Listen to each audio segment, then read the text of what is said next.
जी, राजतरंगिणी किसकी रचना है?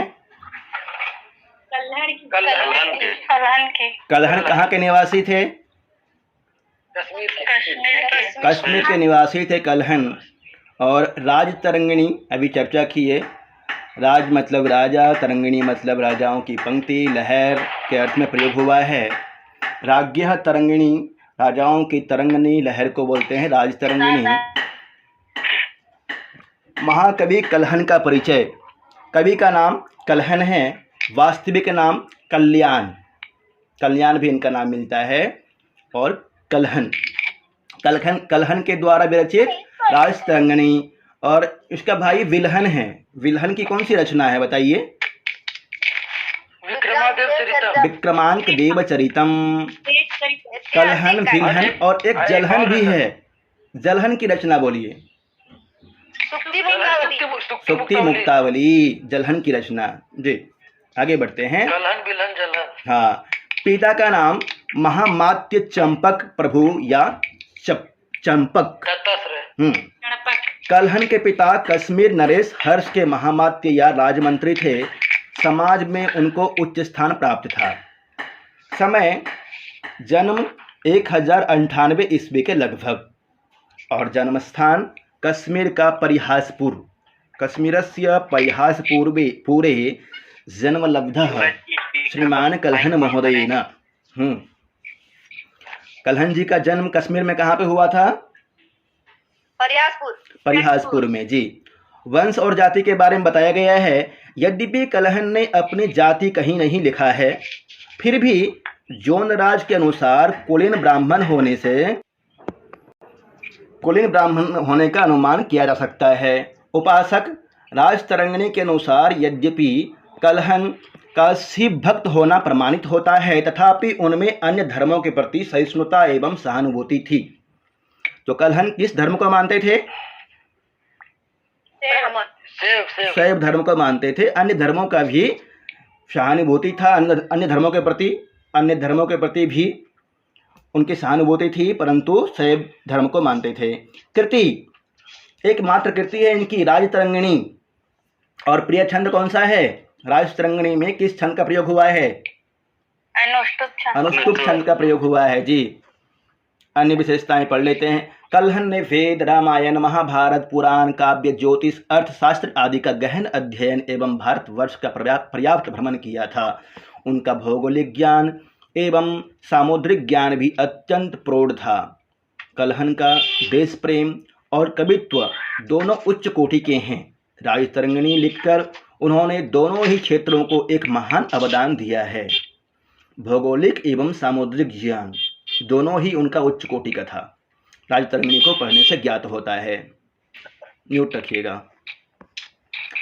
आश्रयदाता अलख दत्त राजाश्रय छोड़ने के बाद, वैसे ये अलख दत्त के यहाँ पे आश्रित थे और राजाश्रय छोड़ने के बाद कहा गया है अलख दत्त की ही प्रेरणा से कल्हण ने राजतरंगिणी लिखा था। अलख दत्त की प्रेरणा से कल्हण ने राजतरंगिणी लिखा था। इनकी रीति कौन सी है? वैदर्भी रीति है। तो रीति के बारे में चर्चा कर लेते हैं। कालिदास की रीति, बाणभट्ट की रीति, पांचाली। बाणभट्ट पांचाली रीति में निपुण हैं। और भारवी की रीति, वो भी पांचाली। भवभूति की रीति कौन सी है? गौड़ी रीति का प्रयोग करता है। जी, ध्यान रखिएगा ये सब। और भास की रीति कौन सी है? वैदर्भी का प्रयोग किया है। हाँ, भास की रीति दोनों है, वैदर्भी और ठीक। राजतरंगिणी का परिचय। लेखक कल्हण हैं। काव्य विधा कल्हण ने स्वयं इसे कथा एवं संदर्भ कहकर उल्लिखित करते हैं। यद्यपि कल्हण ने कथा कहा है, परंतु यह इतिहास के बारे में ऐतिहासिक काव्य कहते हैं। इसके बारे में प्रश्न भी आता है कि ऐतिहासिक काव्य कौन सा है? कल्हण की राजतरंगिणी। राजाओं के विषय में किस ग्रंथ में वर्णन है? राजतरंगिणी में। इयं नृपाणां उल्लासे ह्रासे वा देशकालयोः भैषज्य भूत संवादी कथा युक्तोपयुज्यते। राजतरंगिणी में कहा है कथा के रूप में। संक्रांत प्राक्तनानंत व्यवहार सुचेतसः कस्य ईदृशो न संदर्भो यदि वा हृदयंगमः। प्रथम श्लोक में राजतरंगिणी प्रथम तरंग के 21वां श्लोक में कथा कह के पुकारा है और 22वां श्लोक में इसको संदर्भ कह के पुकारा है। विभाजन, राजतरंगिणी का विभाजन 8 तरंगों में हुआ है। तरंग है इसमें, ध्यान रखिएगा। हर्षचरितम में क्या है? हर्षचरितम किस तरह से विभाजित है?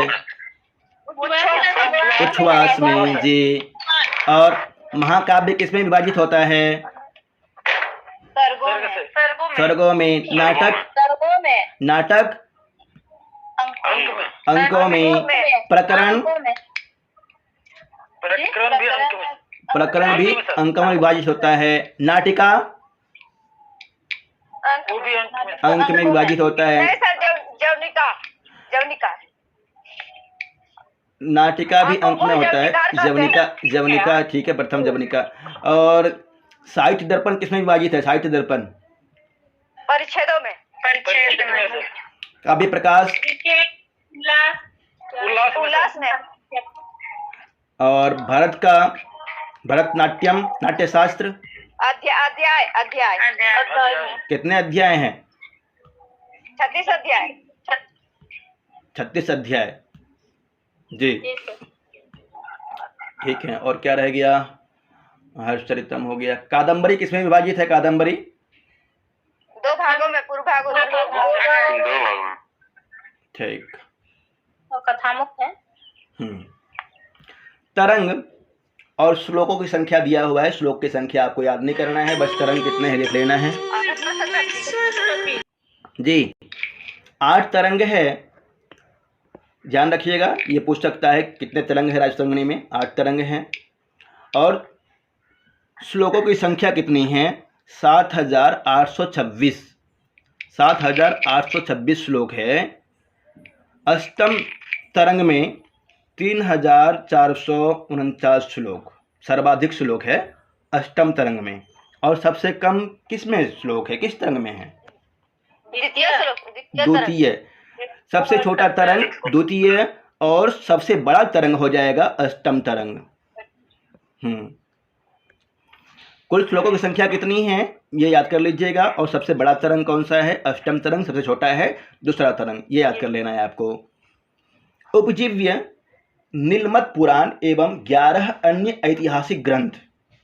उपजीव्य, अब इतने सारे वर्णन किया है, इतने सारे राजाओं के बारे में बताया है, तो सब तो याद नहीं होगा इनको, कलहन जी को।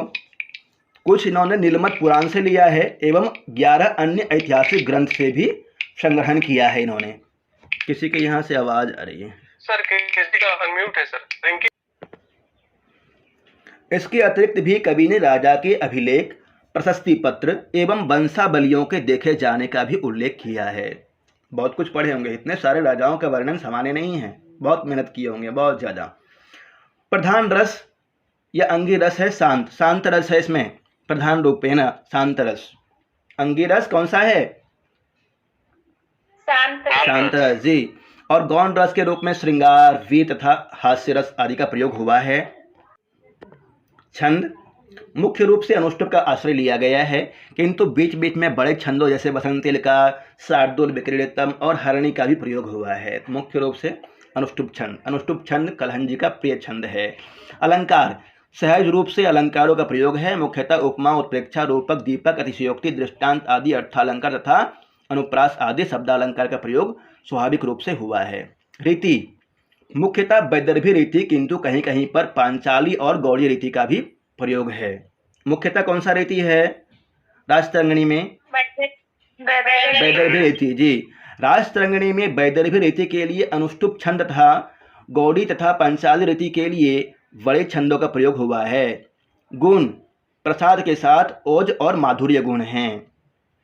प्रसाद, ओज और माधुर्य तीनों गुणों का प्रयोग हुआ है। राजतरंगिणी नाम की सार्थकता। राजतरंगिणी का हिंदी अर्थ है राजाओं की नदी। राजतरंगिणी, तरंगिणी इत्यस्य को अर्थः नदी। राजाओं का नदी। राज्ञां तरंगिणी इति राजतरंगिणी राज्ञां तरंगिणी इति राजतरंगिणी षष्ठी तत्पुरुष समास है।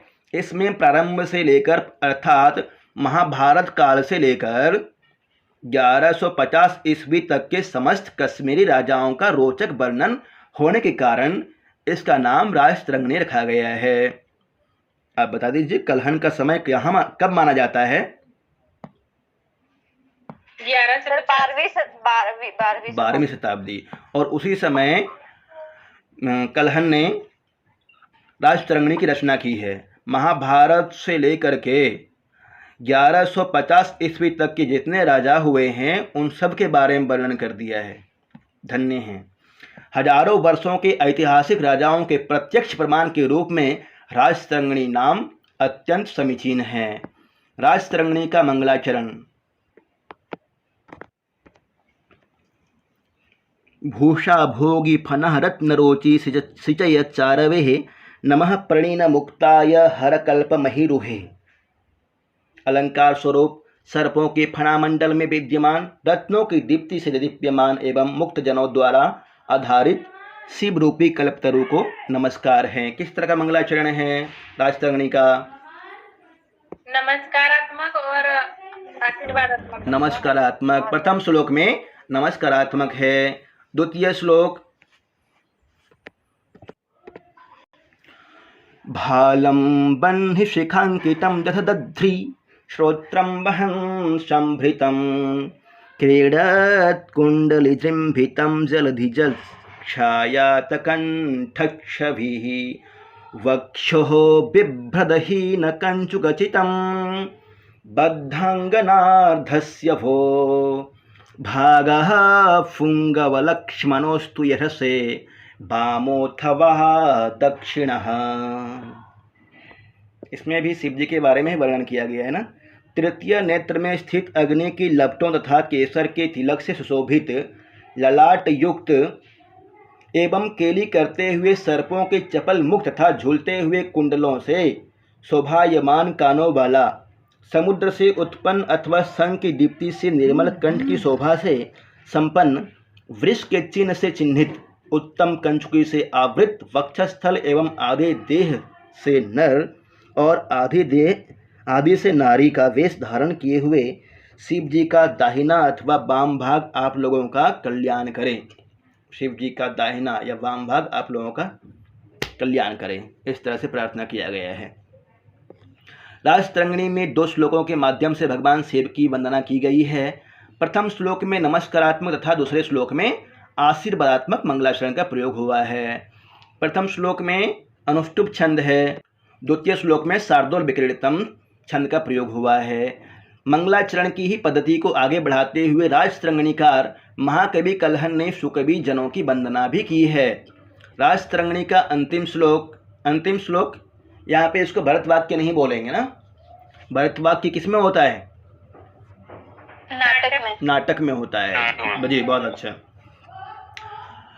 गोदावरी सरिदिवोत्तमूलस्तरंगैः वक्त्रस्फुटं सपदि सप्तभीरः पतन्ति श्रीकान्तिः राजविपुलाभिजनाब्धिमध्यं विश्रान्तैः विशतिः राजतरंगिणीयम्।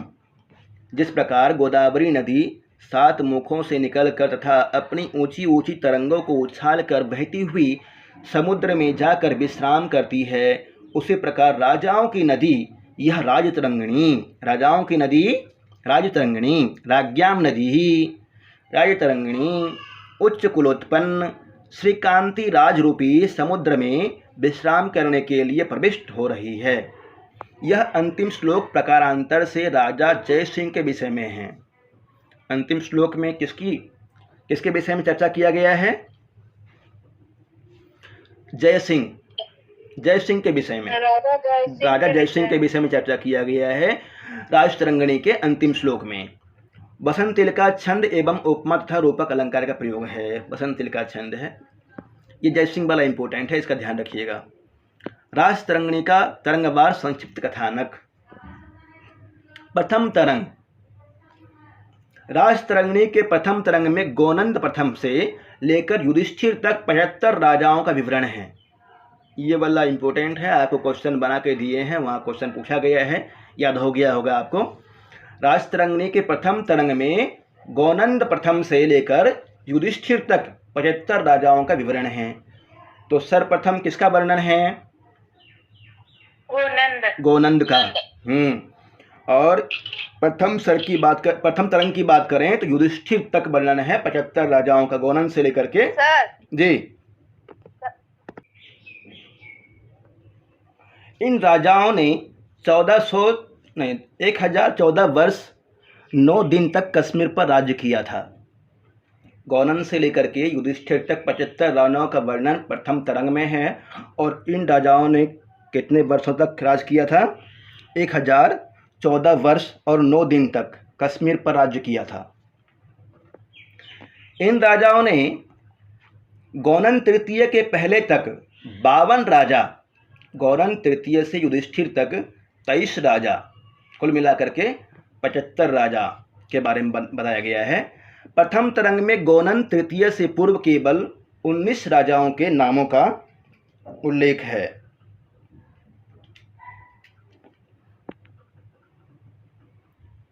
शेष 33 राजाओं के नाम अप्राप्त है। द्वितीय तरंग, पूरे राजतरंगिणी में द्वितीय तरंग सबसे छोटा है, इसमें सिर्फ 171 श्लोक है। इस तरंग में कश्मीर के 192 वर्षों के कुल 6 राजाओं के कार्यकाल का वर्णन किया गया है। तृतीय तरंग, इस तरंग में गौनंद वंश के अंतिम राजा बालादित्य तक 10 राजाओं के 536 वर्षों के राज्यकाल का वर्णन है। चतुर्थ तरंग, इसमें 260 वर्षों तक राज्य करने वाले 17 राजाओं का इतिहास निरूपित है। प्रथम तरंग पे आपको ध्यान देना है और दूसरा तरंग सबसे छोटा है, इस पे भी ध्यान दीजिएगा और पढ़ते हुए निकलिए। पंचम तरंग, अवंती वर्मा के राज्यारोहण के साथ उत्पत वंश के सूत्रपात का वर्णन तथा कल्यपाल वंशज संकट वर्मा, सुगंधा देवी और शंकर वर्धन के राज्यकाल का निरूपण है। इस तरंग में 83 वर्ष 4 माह के शासनकाल का वर्णन है।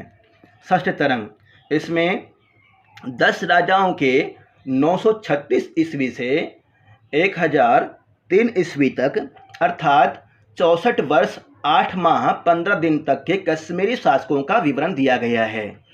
सप्तम तरंग, इस तरंग में कश्मीर के 6 राजाओं के 98 वर्ष सन 1003 से 1101 ईस्वी तक के समय का चित्रण है। ये 6 राजा उदयराज के वंशज थे। उदयराज के वंशज के बारे में बताया है सप्तम तरंग में, 6 राजाओं का वर्णन है इसमें। अष्टम तरंग, यह तरंग राजतरंगिणी का सबसे बड़ा भाग है। सबसे छोटा तरंग कौन सा है राजतरंगिणी में? दूसरा तरंग। और सबसे बड़ा अष्टम तरंग। जी। इस तरंग में सातवाहन वंश के उच्चल, सुशल, भिक्षाचर और जयसिंह आदि राजाओं की जीवन गाथा तथा कृत्यों का प्रत्यक्षीकरण कराया गया है। कुछ महत्वपूर्ण तथ्य। राजतरंगिणी एक ऐसी रचना है जिसे संस्कृत के महाकाव्यों का मुकुटमणि कहा जाता है, मुकुटमणि कहा जा सकता है। इन पॉइंट पे ध्यान दीजिएगा, क्वेश्चन यहाँ से पूछता है। राजतरंगिणी के समस्त राजा कश्मीरी हैं और स्वयं कभी भी कश्मीर के ही निवासी हैं। राजतरंगिणी में वर्णित समस्त राजाओं में प्रथम राजा गौनंद प्रथम तथा अंतिम राजा कौन है? जयसिंह। अंतिम श्लोक में किसका नाम आया था? जयसिंह का। जी। राजतरंगिणी के पूर्वार्ध की अपेक्षा उत्तरार्ध भाग अधिक प्रामाणिक है। एक ही ग्रंथ में इतने सारे राजाओं को ऐतिहासिक वर्णन प्राप्त होने के कारण कलहन विदेशों में भी आदरणीय हैं। महाभारत काल से लेकर सन 1150 ईस्वी तक के कश्मीरी नरेशों का इतिवृत्त मतलब शुरू से अंत तक, हाँ, जीवन गाथा इतिवृत्त तथा चित्रांकन हुआ है। राजतरंगिणी के प्रारंभिक 6 तरंग छोटे हैं तथा अंतिम 2 बड़े हैं, जिनमें 8वां तरंग सर्वाधिक बड़ा है। आरंभ से लेकर 812 ईस्वी तक के राजाओं का वर्णन है बिना तिथि, किंतु 813 से लेकर के 814 ईस्वी से तिथि क्रम का स्पष्ट उल्लेख कलहन ने किया है। तिथि क्रम का उल्लेख के साथ कलहन ने राष्ट्रंगनी लिखा है, जिनमें 8वां तरंग तो कवि की स्वयं आंखों देखी और अनुभूत घटनाओं का प्रमाणिक लेखा जोखा है। राजा हर्ष के उत्थान और पतन का विशद विवरण भारतीय इतिहास का एक महत्वपूर्ण अध्याय है। यदि आपसे पूछ ले कि कलहन का स्वयं देखा हुआ, साक्षात्कार किया हुआ कौन सा तरंग है, तो क्या जवाब देंगे आप? 8वां तरंग जी। कलहन ने हर्ष का रोमांचक इतिहास 1400 पद्यों में लिखा है। यह अंश उनके समय का न केवल कच्चा चिट्ठा बल्कि एक विराट महाकाव्य भी है। कलहन ने राष्ट्रंगनी की रचना 1449 ईस्वी में प्रारंभ करके इसके अगले वर्ष सन 1150 में पूर्ण की। एक साल में पूर्ण करनी, इतनी बड़ी रचना सिर्फ एक साल में। इसके 1149 से 1150। 1149 से 1150। अभी पीएचडी करने के लिए 5 साल चाहिए होता है, और इन्होंने इतने सारे राजाओं का वर्णन एक साल में कर दिया, देख लीजिए। और जबकि इतना इंटरनेट भी नहीं था उस समय। इसके लिखने के समय कश्मीर में जय सिंह का शासन था। जब राष्ट्रंगनी लिखा गया था उस समय कश्मीर में जय सिंह का शासन था, ध्यान रखिएगा। राष्ट्रंगनी में लगभग 2500 वर्षों का कश्मीरी इतिहास है। इसमें 400 घटनाएं तिथि क्रम से युक्त है। कलहन ने किसी राजा का वर्णन पक्षपात पूर्ण नहीं किया है, बल्कि राजाओं के गुणों के साथ दुर्गुणों का भी वर्णन न्यायाधीश की भांति समान रूप से किया है। राष्ट्रंगनी परंपरा। इस राष्ट्रंगनी की परंपरा को जॉन राज ने आगे बढ़ाया, जिसमें जय सिंह के पश्चात के राजाओं का वर्णन है। राष्ट्रंगनी की परंपरा को आगे लिखने क्रम को जॉन राज ने आगे बढ़ाया। जॉन राज ने अपने समय के राजा जैनुल आब्दीन 1419 से 1470 ईस्वी तक के इतिवृत्त को बनाए रखा। इनकी राष्ट्रंगनी को जॉन राजकृत राष्ट्रंगनी या द्वितीय राष्ट्रंगनी कहा जाता है। द्वितीय राष्ट्रंगनी की रचना किसने की है? जॉन राज ने जी, बहुत अच्छा। इसके बाद जॉन राज के शिष्य श्रीवर ने इसको क्रमिक रूप से चलाया। जॉन राज की मृत्यु 1459 ईस्वी में ही हो गई। इसमें श्रीवर ने जैनुल आब्दीन 1459 में से 1486 तक का वर्णन किया है। यह तृतीय राष्ट्रंगनी है। इसके आगे इस परंपरा को शुक नामक कवि ने बढ़ाया और सन 1596 ईस्वी तक का चित्रण किया। यह राजतरंगिणी का चौथा प्रभाव है। शुक नामक कवि ने चौथा प्रभाव को आगे बढ़ाया है। राजतरंगिणी परंपरा के सभी कवि कश्मीरी ही हैं तथा शुक कवि के पश्चात यह परंपरा अवरुद्ध हो गई। राजतरंगिणी बिंदुवार अध्ययन।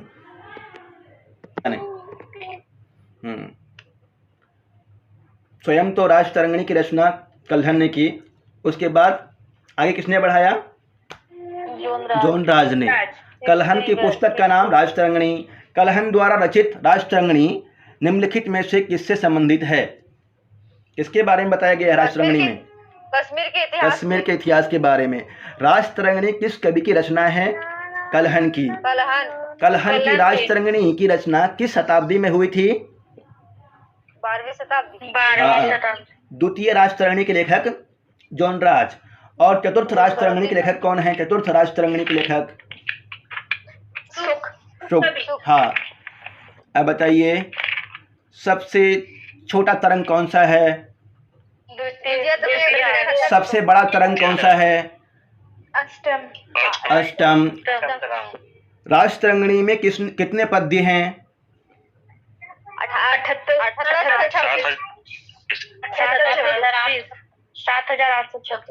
7,826।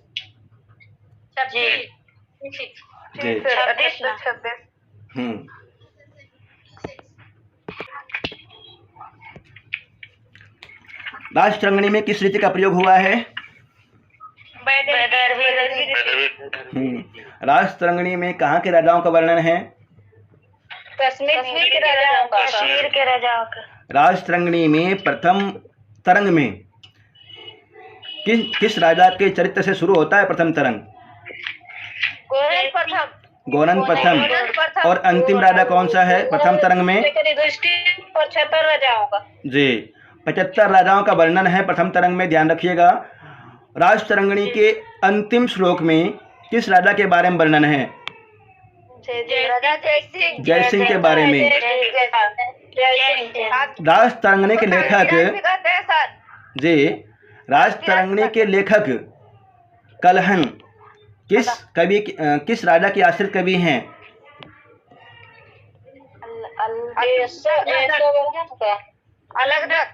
अलकदत्त। राजतरंगिणी के मंगलाचरण में किस तरह का मंगलाचरण किया गया है? नमस्कारात्मक प्रथम पद्य में और दूसरे में आशीर्वादात्मक। जी, प्रथम श्लोक में अनुष्टुप छंद है, दूसरा में शार्दूल विक्रीडितम। ये राजतरंगिणी के रचनाकार कलहन जी किसके उपासक थे?